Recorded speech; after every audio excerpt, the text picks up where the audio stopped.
जे जंगन में पियो जान दिनू जे जंगन में पियो जाने दिनू सिंधी बेलूस जवानन जिया जनाबे सदर मेहमान खास इल्म जी रोशनी मरकींदड़ उस्ताद साहिबान आई मुझा प्यारे शागिर्द साथियों अस्सलाम वालेकुम। जे आज मुझे तकरीर जो उनवान है कल्चर डे आई मां पे तकरीर जो आगाज हिंद शहर सा कंदुस। काट जो व्यापार बेशक कर भली काट जो व्यापार बेशक कर भली फितरत सुआ जो हेरो न कर ई वण आइन सिंध धरतीअ जे दर्दन जा ये वण आइन सिंध धरतीअ जे दर्द जा तू आवान जे ख्वाब के मेरो न कर। जनाबे सदर सिंधी बलाली जमीन केरी न खुश नसीब है जो इन केतरनी वली ऐ सियाले बुजुर्गन के जन्म दिनो है जे में बेटा जड़न बहादुरन ऐ कलंदर जड़न कंदारन ऐ होशियो जड़े हुशारन के जन्म दिनो है। दुनिया में का भी मुल्क तालीम जे हथियार का सिवा पेंजो ताक़ुत नथा करे सकन।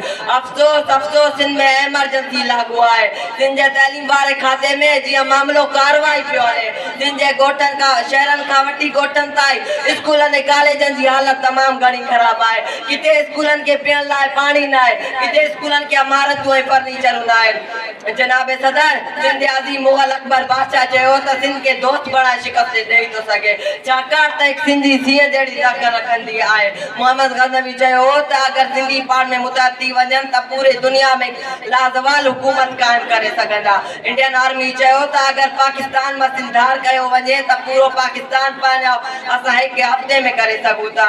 जनाबे सदर जॾहिं मां नासीम दर्दी जा वल्क विराणे ॾिसंदो आहियां त अल्लाह कया दुआ घुरंदो आहियां मुझा मालिक मुझे सिंध के गुजर संदी ताई आबाद कर। जनाब सदर असा के टोपियों ए अजर कज भी याद आए पर अफसोस होता को हलाण विसरी वयो है। असा जी सकाफत असा के अज भी याद आए पर एक मुसाफिर के मानी कारण विसरी वई है।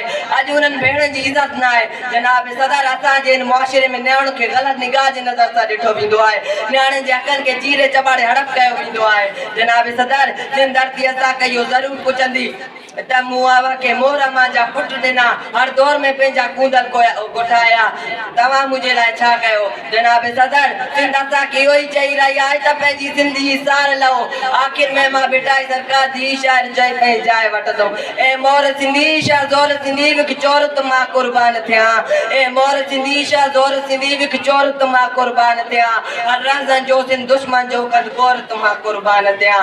साइम सदाइम करे मथे सिंध सुकार साइम सदाइम करे मथे सिंध सुकार दोस्त मिठा दिलदार आलम सब आबाद करे जी है सिंध।